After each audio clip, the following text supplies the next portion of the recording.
Resilience is a person's ability to bounce back from adversity. In a team context, the same definition applies. We just extend it a bit and change the emphasis from bouncing back to bouncing forward.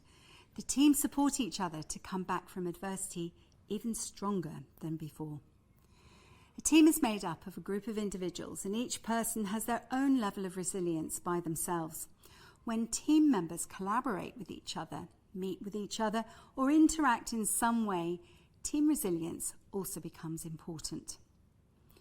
If people are excluded or exclude themselves, don't collaborate and so on, then that will reduce the resilience of both the individuals and the team. Low resilience is infectious. We can infect others with our state of mind unintentionally. One of the gaps in teams is that leaders often only think about individuals within the team and how they are doing, and don't tap into the power of the team to create and build resilience. Resilience is infectious in a positive way. The strength of one individual's resilience can lift that of another team member. And the team also contributes to individual resilience. Teams provide many of the solutions to resilience: connection, support, contribution, fulfillment of values, and many more things, which all build up our own resilience. When people talk about resilience, they usually consider it through one of two viewpoints: either individual resilience or organisational resilience. We would argue that team resilience is also an essential viewpoint for creating high performance. Let's explore each of these in turn. According to the American Psychological Association, resilience is the process and outcome of successfully adapting to difficult or challenging life experiences, especially through mental, emotional, and behavioural flexibility and adjustment to external and internal demands. When someone has resilience, when challenges occur, instead of demonstrating unhealthy coping strategies or just not coping, people are able to face difficulties head-on. Organisational resilience is the ability of an organisation to withstand crises, unexpected events and disruptions to their business by unforeseen circumstances.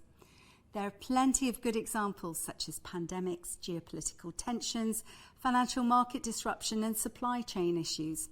A resilient organisation plans for the unexpected, actively manages its cash flow and reserves, and adapts their business quickly to the changing environment. A resilient organisation is constantly looking to the future to try and anticipate future challenges and plan their response. The critical link between individual and organisational resilience is team resilience. When a team has good resilience, the team provides resilience into the organisation through anticipation of challenge and change in their area. They also assist individuals with their own personal resilience by providing support, adjustment of workloads and ways of working. This is the key to sustaining high performance over time. If organisations want to truly be resilient, they need to focus on building team resilience, and yet it is so often overlooked. Many organisations have put in place excellent wellbeing programmes and support, which is all about supporting individual resilience. The impact of these efforts would be magnified if more of an emphasis was placed on the links into team resilience. For a team to be resilient, they need to plan how they're going to shift and change to new requirements that come in. As new members join and people leave, they need to think about how they learn from their activities and projects and incorporate that learning into future work that they do. The team needs to grow and develop so that they are ready to take on new tasks, be innovative and creative, and also to ensure the personal growth of each individual within the team. If a team does not have strong resilience, yet has high levels on all the other edge dynamics, there is no way that they can be truly high performing. They will not sustain any performance level they achieve for very long, and a high performing team gets to high performance and maintains it over time. This dynamic, more than any other, is the one that teams pay little attention to, and yet it is the one that will enable the team to sustain high performance. This is the key to reaping all of the benefits of high engagement.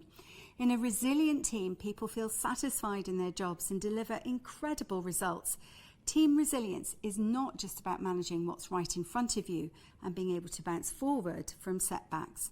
It's also about being able to anticipate changes and challenges on the horizon and adjust your team's response.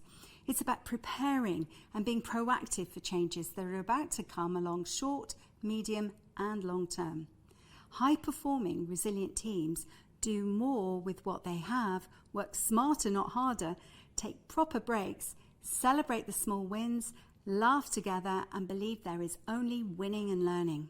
When teams have low levels of resilience, they can struggle to sustain high performance over a long period of time. Team members get exhausted, they burn out or lose interest in the work and seek other opportunities outside of the team. If a team has high levels of turnover, lots of absence or sickness, we would argue they've probably got low levels of resilience. Nearly every team scores lowest on resilience the first time they run our diagnostic. Most teams pay little attention to resilience compared to the other edge dynamics. They may review workloads in the team and encourage team members to manage their own individual resilience, but this is usually as far as it goes, and they don't harness the power of the team. Only the best teams pay really close attention to actively managing resilience at the team level. When teams have high levels of resilience, they are capable of sustaining high performance over long periods of time. This means they can deliver at the highest levels continuously. The whole team is committed to supporting other team members to deliver superior outcomes. This means working together to manage the energy of the whole team, not just the individuals within it. The team sets a pace and adapts it so that they can sustain that level of high performance for everyone. When one person's energy levels are low in the team, the rest of the team adapts, supporting them to re-energize and adjusting workload to ensure results are still delivered. High-performing teams sustain high performance over time, largely due to the fact that they are continuously learning. They pay close attention to what works and what doesn't, and are curious about finding new ways to deliver results.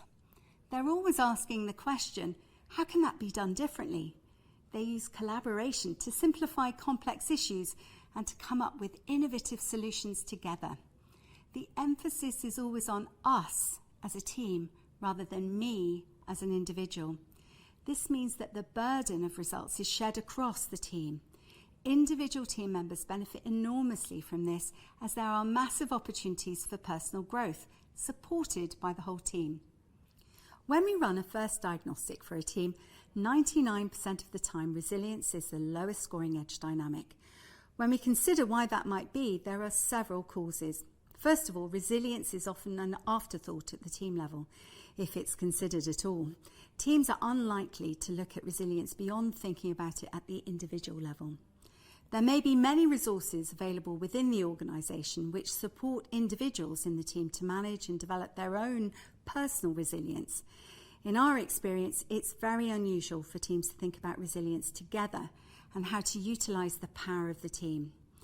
When we first start working with teams, usually team members think about themselves first and the team second. This erodes resilience and means that team members often don't even notice when their colleagues are struggling. They certainly are not anticipating change and to identify critical pain points and how the team might need to adapt in the future. Team members who are in this frame of mind often are stuck in the weeds of their own work. This means that they are embroiled in the detail and don't even notice what's going on around them. When we start to shift their focus from me to we, the impacts on resilience are immediate. For there to be strong levels of resilience in a team members need to be able to ask for help, admit they've made mistakes, and offer support to others in the team when they need it. They also need to feel comfortable challenging each other and accepting challenge in return. It can be tempting in a team when they get that first diagnostic back to want to start with resilience, especially when it's the lowest scoring edge dynamic. We would suggest this is a mistake, and investing in resilience when the other edge dynamics are low is like pushing water uphill in a team. Start with the other edge dynamics first and resist the temptation to invest lots of time and effort specifically developing resilience in your team yet. Doing things in this order will mean that resilience will improve naturally and the foundation skills will be in place for resilience to happen. When you then focus on resilience more deliberately, with the other strong edge dynamics already in place, high performance will be sustainable.